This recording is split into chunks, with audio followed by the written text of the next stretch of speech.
Hello friends, हाइपेक के बाद recovery कैसे रहता है, आइए जानते हैं।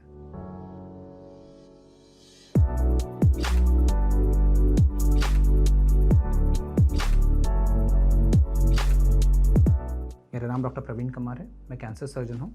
डाइजेस्टिव सिस्टम कैंसर्स और गायनेकोलॉजिकल कैंसर्स मेरा स्पेशलिटी है। दोस्तों, हमने हमारे पुराने वीडियोस में ये डिस्कस किया कि हाइपेक सर्जरी क्या होता है और कौन से पेशेंट्स में हम हाइपेक रेकमेंड करते हैं। तो इस वीडियो में हम डिस्कस करते हैं कि हाइपेक अगर हम कर रहे हैं तो ये पेशेंट्स में रिकवरी कैसा रहता है। दोस्तों, हाइपेक हम यूजुअली सर्जरी के साथ मतलब साइटोरेडक्टिव सर्जरी के साथ कंबाइन करते हैं। और साइटोरेडक्टिव सर्जरी का गोल क्या रहता है, पूरा जो विजिबल डिजीज़ है पेट में, एब्डोमेन में, इसको कम्प्लीटली निकालना है। इसके बाद ही हम हाइपेक देते हैं। और ये लॉजिक ये रहता है कि जो सर्जरी है विजिबल डिजीज़ मतलब माइक्रोस्कोपिक डिजीज़ को निकालता है, जो हाइपेक है वो माइक्रोस्कोपिक जो आंखों को नहीं दिखता है वो डिजीज़ को मारता है और उसे कंट्रोल करता है। तो जो सर्जरी है, जो साइटोरेडक्टिव सर्जरी हम जो ब्रॉड टर्म यूज़ करते हैं, ये हो सकता है कि सिर्फ एक ही क्वाड्रेंट में अप्लाई हो, या हो सकता है कि हमको साइटोरेडक्टिव सर्जरी पूरे एब्डोमेन में करना पड़े। ये डिपेंड करता है कि बीमारी कितना फैला है और बीमारी से पहले दिए गए कीमोथेरेपी को कितना रिस्पॉन्ड किया है इसने, and several other factors. For example मैं बोलना चाहूँ तो सपोज समझ लीजिए ओवेरियन कैंसर है, तो इसमें हमें पता ही है कि बच्चादानी निकलता है, ट्यूब्स और ओवरीज निकलते हैं, ओमेंटम निकलता है और पेल्विस का जो पेरिटोनियल लेयर है वो निकलता है। इसके साथ ही साथ दोस्तों, रेक्टम जो है ना, ये मोस्ट कॉमनली रिमूव्ड ऑर्गन है ओवेरियन कैंसर के सर्जरीज में, ठीक है, तो जिसको हम एंटीरियर रिसेक्शन बोलते हैं। इसके बाद नेक्स्ट आता है ओवेरियन कैंसर में इन्वॉल्वमेंट ऑफ आइलियोसिकल जंक्शन, जहाँ पे बड़ी अतड़ी और छोटी अतड़ी का जो जंक्शन होता है वहाँ पे भी बीमारी हो सकता है। ये भी एक कॉमनली रिमूव्ड ऑर्गन है। तो मतलब ओवेरियन कैंसर में सिर्फ उतना ही नहीं, इसके साथ ही साथ रेक्टम और लार्ज इंटेस्टाइन भी निकल सकता है। इसके कंपैरिजन में अगर आप देखोगे कि सूडोमिक्सोमा मतलब अपेंडिक्स के कैंसर के बारे में हम बात करें तो वहाँ पे हो सकता है कि बिकॉज ऑफ डिजीज़ इन्वॉल्वमेंट के हम पूरा का पूरा लार्ज इंटेस्टाइन हमें निकालना पड़े, और ये भी हो सकता है कि स्टमक का निचला हिस्सा भी निकालना पड़े, क्योंकि उस जगह पे जो बीमारी है ये ऑर्गन्स को बिना निकाले हम क्लियर नहीं कर सकते। तो इसका क्या मतलब है, जब हम साइटोरेडक्टिव सर्जरी एंड हाइपेक जब बोल रहे हैं, भले वो एक कॉमन टर्म है सारे सर्जरीज में, अलग अलग टाइप के बीमारी के लिए अलग अलग सर्जिकल एक्सटेंट्स हो सकते हैं, मतलब अलग अलग सिवियरिटी का हम सर्जरी कर सकते हैं। तो जाहिर सी बात है कि रिकवरी भी जो है अलग अलग सर्जरी के लिए अलग अलग प्रकार का हो सकता है। तो इस वीडियो में हम ये डिस्कस करना चाहेंगे कि ऑन एन एवरेज रिकवरी कैसा रहता है। थोड़ा बहुत आगे पीछे पेशेंट टू पेशेंट वेरिएशन हमको एक्सेप्ट करना पड़ता है। तो शुरू करते हैं। सर्जरी हो गया है, हमने एब्डोमेन बंद कर दिया है, ठीक है, सब अच्छे से सर्जरी हमने कंप्लीट कर दिया है। तो अभी पेशेंट एनेस्थीसिया से बाहर नहीं आया है और वेंटिलेटर पे है। तो मेजॉरिटी जो पेशेंट्स हैं ना, ये वेंटिलेटर से बाहर आ जाते हैं सर्जरी के बाद। अगर पेशेंट इतने फिट नहीं थे या उनका ब्रीदिंग जो है इतना हेल्दी नहीं है, या हमने डायफ्राम जो मसल लेयर चेस्ट को एब्डोमेन से सेपरेट करता है, ये एरिया के अराउंड बहुत सारा सर्जरी किया है, तो ये पेशेंट्स में हम कई बार इलेक्टिवली हम वेंटिलेटर पे रखते हैं, मतलब चॉइस से हम इनको वेंटिलेटर पे रखते हैं 1 या 2 दिन, ताकि हम बाकी सारे फैक्टर्स को स्टेबलाइज करें और उसके बाद इनको वेंटिलेटर से बाहर निकालें। तो क्या है ना, हमें स्टेबिलिटी अच्छा मिलता है। कई सारे पेशेंट्स में ऐसे भी हो सकता है दोस्तों कि हमें थोड़ा बीपी मेंटेन करने के लिए आइनोट्रोप्स मतलब बीपी मेंटेन करने वाले दवाइयाँ देना पड़े, क्योंकि ये सब पेशेंट्स में ना बीपी को मेंटेन करना ज़रूरी है। एट द सेम टाइम हम बहुत ज़्यादा फ्लूइड्स भी नहीं दे सकते, जिससे क्या है, सब जगह एडिमा हो सकता है, स्पेशली बावल्स में, लंग्स में, तो which we don't really want. We want to keep the patient adequately balanced and usually little bit on the drier side. तो वेंटिलेटर पे हो सकते हैं पेशेंट, और थोड़े बहुत सपोर्टिव मेडिकेशंस भी इनको लग सकता है। इसके साथ पेशेंट जो है ना आईसीयू में शिफ्ट होते हैं। मोस्ट ऑफ द पेशेंट जो है आईसीयू में शिफ्ट होते हैं। बहुत ही छोटे प्रोपोर्शन के ऐसे पेशेंट हैं जिनमें बहुत ही छोटा बीमारी है जो डायरेक्टली वार्ड में शिफ्ट होते हैं हाइपेक के बाद। आईसीयू में दोस्तों यूजुअली पेशेंट्स 2 से 4 दिन के लिए रहते हैं। ये क्यों लगता है, एक तो है कि कई सारे जो हाइपेक के सर्जरीज, साइटोरेडक्टिव सर्जरीज हैं, लंबे ड्यूरेशन के सर्जरीज हैं, 4 से 6 घंटा भी हो सकता है, 10 से 12 घंटा भी हो सकता है। तो ये दौरान क्या है, बहुत सारे फ्लूइड लॉसेस होते हैं। ओपन एब्डोमेन से कई सारा बॉडी का फ्लूइड लॉस रहता है, हो सकता है कि हल्का सा ब्लीडिंग भी हुआ है, हमने ब्लड प्रोडक्ट्स भी दिया है, हो सकता है पेशेंट को हमने थोड़ा प्रेशर सपोर्ट के मेडिकेशन पे भी रखा है एंड वेंटिलेटर पे भी है। और इसमें क्या होता है कि ये सबको फाइनली बैलेंस करना रहता है। यूरिन आउटपुट भी एडिक्वेट रहना है, प्रेशर भी मेंटेन करना है, वेंटिलेटर से बाहर भी निकालना है, but at the same time हमें इतना भी सलाइन वगैरह नहीं देना है जिससे क्या ना बॉडी में एडिमा हो जाए या लंग्स में पानी भर जाए। तो ये बहुत ही फाइन बैलेंस है और ये बैलेंस अचीव करने के लिए पेशेंट को इंटेंसिव मॉनिटरिंग और केयर लगता है, इसलिए ये आईसीयू में रहते हैं। और आईसीयू में हर एक ऑर्गन का फंक्शन हम मॉनिटर करते हैं, जैसे हम सर्जरी के दौरान कर रहे थे। हार्ट कितना अच्छे से काम कर रहा है, लंग्स कितने अच्छे से काम कर रहे हैं, किडनी कितना अच्छे से काम कर रहा है। ब्लड टेस्ट में देखते हैं कि और कोई वरीसम फीचर्स तो नहीं है। हर दिन के ब्लड टेस्ट में हम देखते हैं हीमोग्लोबिन कैसा है, WBC काउंट कैसा है, क्योंकि सपोज़ हमने माइटोमाइसिन हाइपेक दिया है तो इनमें WBC काउंट ड्रॉप हो सकता है। सिस्प्लैटिन का हाइपेक दिया है तो किडनी का फंक्शन एराटिक हो सकता है या क्रिएटिनिन बढ़ सकता है।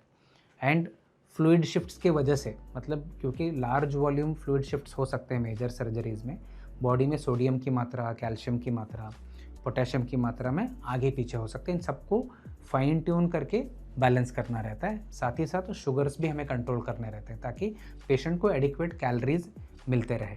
सपोज़ हमने वेंटिलेटर से पेशेंट को भी बाहर निकाला है तो कई बार होता है कि पेशेंट को हमें नॉन इन्वेजिव वेंटिलेशन, मतलब प्रेशर सपोर्ट पे, मतलब बिना ट्यूब के, बिना सांस की नलकी में ट्यूब डाले हुए ही एक प्रेशर मास्क हमें देना पड़ता है जिसको हम बाईपैप बोलते हैं। इससे हमने जो रेस्पिरेटरी फंक्शन है, जो फेफड़े के जो फंक्शन है ना, जल्दी रिकवर होता है, ये हमने नोटिस किया है। तो इसके लिए हम कई सारे पेशेंट्स में बाईपैप का भी इस्तेमाल करते हैं।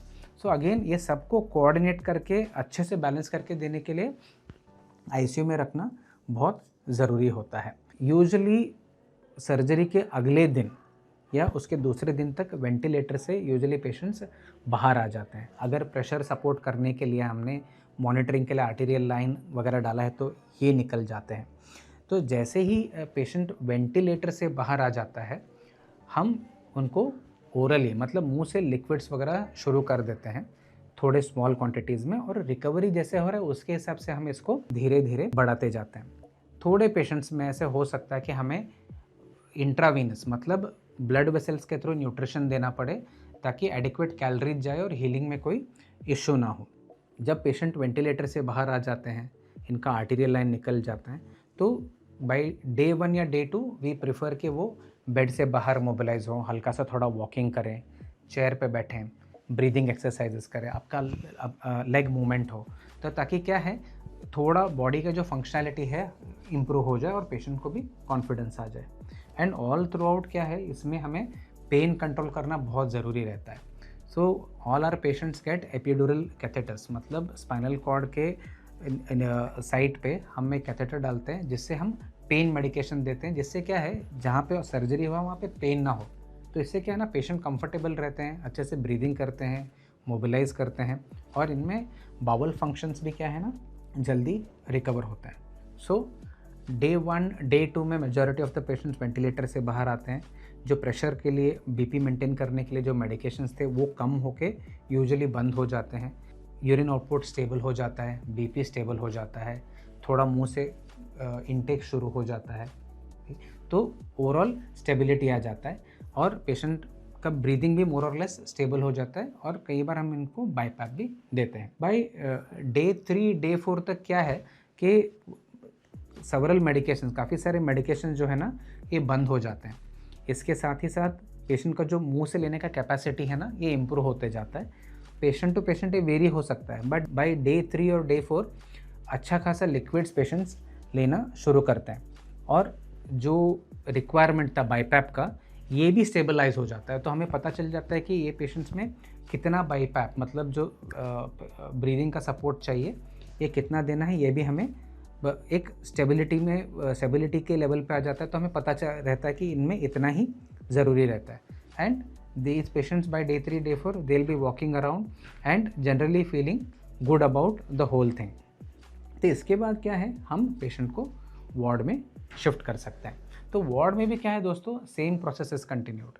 अगर वो पेशेंट लिक्विड पे हैं तो बाय डे 5 डे 6 तक हम उनको सॉफ्ट डाइट तक लेके आने का कोशिश करते हैं, ताकि क्या है, अगर हम TPN चला रहे हैं, अगर मतलब उनको पैरेंटल न्यूट्रिशन चल रहा है कैलोरिक सपोर्ट के लिए, तो हम ये डे 5 डे 6 तक बंद करने का यूजुअली प्लान करते हैं। तो दोस्तों इसके साथ ही साथ क्या है ना, पेशेंट्स को ना कई सारे ट्यूब्स रहते हैं, एपिडुरल कैथेटर रहता है, राइल्स ट्यूब रहता है, सेंट्रल लाइन रहता है, ड्रेनेज के लिए कैथेटर्स रहते हैं। ये इसके लिए पेशेंट को कंफर्टेबल बनाना भी बहुत ज़रूरी है। और जैसे मैंने बताया, pain control is very very important. इसके साथ ही साथ मोबिलाइज करते टाइम ट्यूब्स का देखभाल करना वगैरह भी बहुत इंपॉर्टेंट रहता है। तो ये सब हम आईसीयू में भी सिखाते हैं और वार्ड में भी सिखाते हैं। और यूजुअली जब ये पेशेंट मोबिलाइज करना चाहता है, वह पेशेंट मूव करना चाहता है, तो 1 nursing staff and 1 attender, the non nursing staff usually patient के साथ रहते हैं, ताकि कोई भी प्रॉब्लम ना हो ट्यूब्स के साथ या लाइंस के साथ। एंड बाय छठे दिन मतलब डे 6 तक क्या है ना, अगर हमने लंग्स के इर्द गिर्द भी, थोरैक्स में भी ट्यूब डाला है, जिसको हम इंटरकोस्टल ड्रेन्स बोलते हैं, ये निकल जाते हैं। कैथेटर जो है, पेशाब की नलकी है, ये निकल जाता है। डे 8 तक जो हमने ट्यूब्स रखे थे, यूजुअली ट्यूब क्यों रखते हैं पेट में, कई बार पेट में काफ़ी सारा पानी जम सकता है, और जहाँ पे अत्यधिक हमने काट के जोड़ा है, इसमें एक रिस्क रहता है लीक का। तो अगर ये है तो हमें पता चल सकता है अगर हमने ट्यूब रखा है। तो इसके लिए हम 7-8 दिन तक ये ट्यूब्स मेंटेन करते हैं। हम ये ट्यूब्स को डे 7 डे 8 पे बाहर निकालते हैं। तो अनदर 1 और 2 डेज़ देखते हैं कि मतलब सब कुछ ठीक चल रहा है, पेशेंट अच्छे से खाना खा रहा है, खुद ही वॉक कर रहा है, अपना जो रूटीन एक्टिविटी है खुद ही मैनेज कर रहा है, ये देखने के लिए और 1-2 दिन जाते हैं। By day 10 day 11 patient on an average discharge के लिए रेडी हो जाता है। तो इन शॉर्ट, जो एवरेज ड्यूरेशन है हाइपेक्स सर्जरी के बाद रिकवरी हॉस्पिटल में, अराउंड 10 से 12 दिन लगते हैं। इसमें 2 से 4 दिन आईसीयू में जाते हैं, 6 से 8 दिन वार्ड में जाते हैं। और डिस्चार्ज के टाइम पे, क्योंकि हाइपेक जो है ना दोस्तों, सर्जरी के डिस्चार्ज के बाद भी क्या है ना, काफ़ी सारा केयर घर पे भी लगता है। तो हम एक डिटेल में एक डिस्चार्ज समरी और एडवाइस देते हैं, जहाँ पे पेशेंट को क्या करना है वो बताते हैं, फैमिली को क्या करना है वो बताते हैं, और कब हमें अर्जेंसी में कांटेक्ट करना है, हम ये भी उनको समझा के भेजते हैं। उसके बाद फॉलोअप यूजुअली क्या है ना, 7 डेज़ और 8 डेज़ के बाद होता है, जहाँ पे हम हिस्टोपैथोलॉजी का रिपोर्ट भी डिस्कस करते हैं, पेशेंट का प्रोग्रेस कैसा है ये भी डिस्कस करते हैं। और भले ही उनको आगे ट्रीटमेंट लगे या ना लगे, हर एक वीक में हमें इनको चेक करना रहता है, और हम इनको ओपीडी में बुला के देखते हैं, ताकि कुछ इश्यूज़ तो नहीं है। क्योंकि ऐसा नहीं है कि हाइपेक के बाद एक 7-8 दिन हमने देख लिया, 10-12 दिन देख लिया, तो उसके बाद कोई कॉम्प्लिकेशन नहीं होता है। तो यूजुअली 30 डेज़ तक भी कोई कॉम्प्लिकेशंस या प्रॉब्लम्स पैदा हो सकते हैं। तो हमें कॉन्स्टेंटली ट्रैक रखना रहता है हाइपेक के पेशेंट्स को सर्जरी के बाद एटलीस्ट 1 to 2 मंथ्स तक। तो तब जाके एक ओवरऑल स्टेबिलिटी आता है, तब patients can manage on their own. तो दोस्तों एक ये था छोटा सा डिस्कशन कि हाइपेक के बाद रिकवरी कैसा रहता है। ये टॉपिक के ऊपर आपको और भी सवाल हैं, डाउट है, तो डेफिनेटली हमें कमेंट्स में लिख के बताइए, हम इन डाउट्स को क्लियर करने की कोशिश करेंगे। Thank you very much.